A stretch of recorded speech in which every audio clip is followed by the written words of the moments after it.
to New Hampshire's Rainbow City. I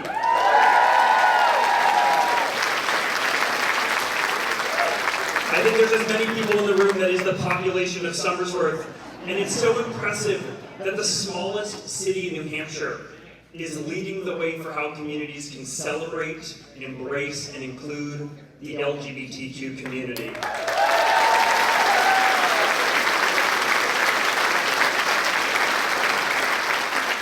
My name is Emmett Soldati. This is my hometown. I moved back 8 years ago, and I thought maybe I was just going to move back to a sleepy, quiet little town. But what ended up happening is Somersworth became a model for the political soul of our country. I can remember 8 years ago going to this small Indonesian restaurant out on Route 108.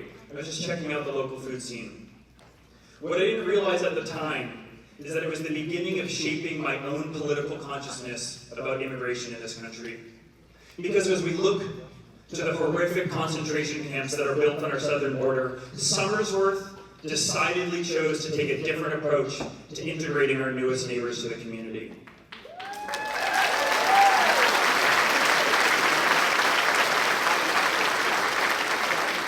Because here in Somersworth and the Tri-Cities, we have the largest Indonesian population in New England. And that is a community we celebrate. It is one that we actively came together to integrate and work with through food festivals and public events. We raise the Indonesian flag as a symbol that the diaspora is welcome, that they are home. And we don't just say welcome anymore. We don't just say bienvenue. We say selamat datang. You are welcome and you are home.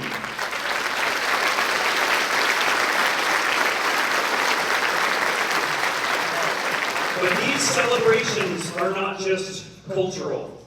And in fact, all of us that participate, it is the first and sometimes the last line of defense that our neighbors have. Because when the Trump administration threatened to deport hundreds of our Indonesian brothers and sisters 2 years ago, community fought back.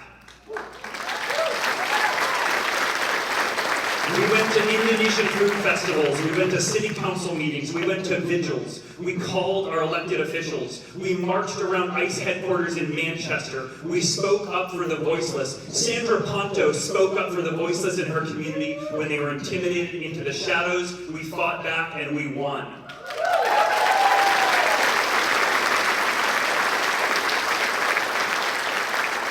But as we look out at the raids that are taking place in our country and the concern that we have for all immigrant communities, the fight and the mantle to fight is still there. I called the local police department this weekend. I wanted to let them know that I was concerned. And I wanted to remind them that local police forces do not have to cooperate with civil immigration issues from a federal agency. And the response that I got from the police captain surprised me. He didn't just read me the letter of the law. He didn't just state internal police policy. He said, Emmett, my kids went to school with these kids. These people, I've been in their churches. They've cooked me meals. And when we come together as a community, when we're strengthened as a community, that is when we are resilient.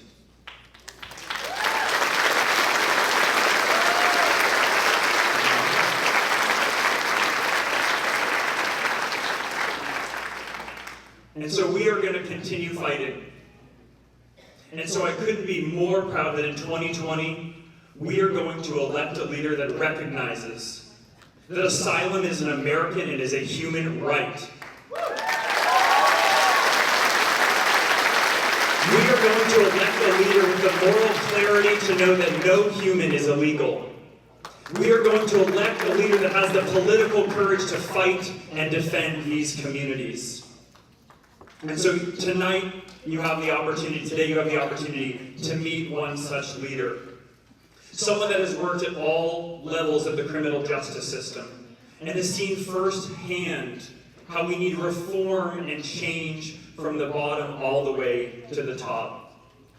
A lot of you have probably been endeared and got to know the senator through the blistering rebukes and cross-examinations of so many of those swampy corporate figures that Trump wanted to appoint in his cabinet.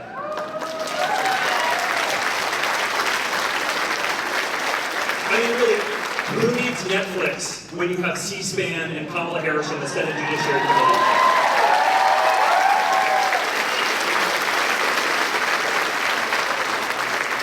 And I have to tell you, there was a moment where she became a hero for me. And it's a moment we all remember well. It was a moment when a man was being rewarded not just for being belligerent, but for sexual assault. In my humble opinion, this is the senator, the only senator, that directly confronted the open and blatant lies of Brett Kavanaugh.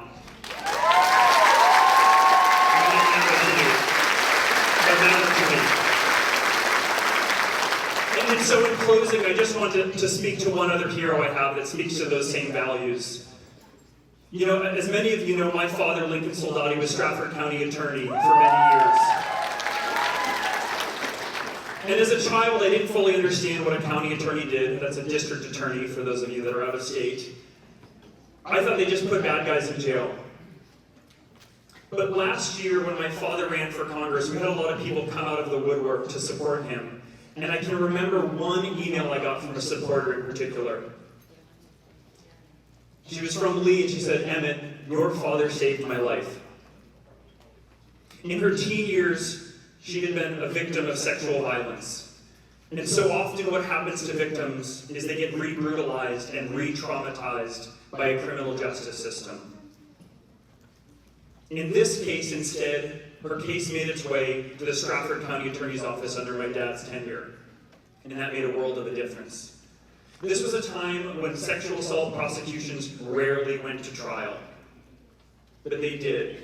Because at the time, they were building a protocol to support victims through the process. And it was built on a very simple but revolutionary premise: to believe victims.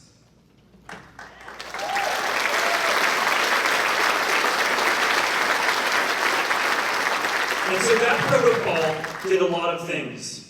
First, it simplified the intake process, so this young woman only had to tell her story once, so that she wasn't going to be harassed by endless depositions from the defense attorney.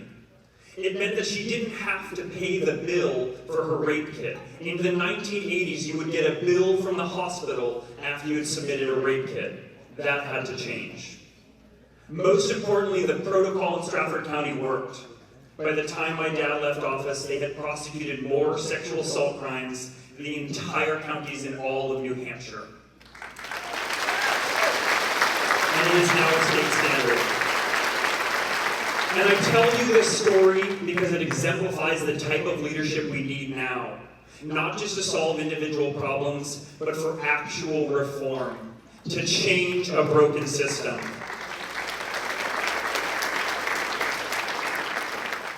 You know, not a lot of communities across the country have the fortune to have fought for the protections we have in Somersworth, in Stratford County, in New Hampshire. Kamala Harris is proven. Whether it is her unwavering conviction on the belief that the death penalty is immoral, inhumane, and un-American, or whether it was that when she virtually eliminated the rape kit backlog in the state of California, an issue she plans to lead on nationally. Senator Harris represents the kind of political courage our communities need now. And so I couldn't be more honored to introduce all of you in the Rainbow City to Senator Kamala Harris.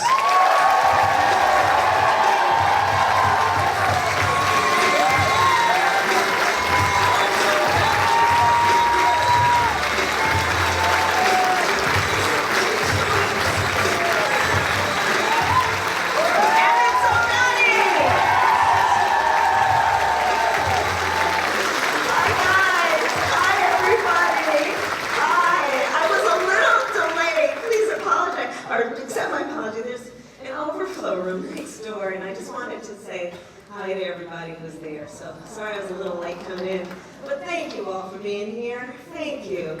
On a beautiful Sunday afternoon.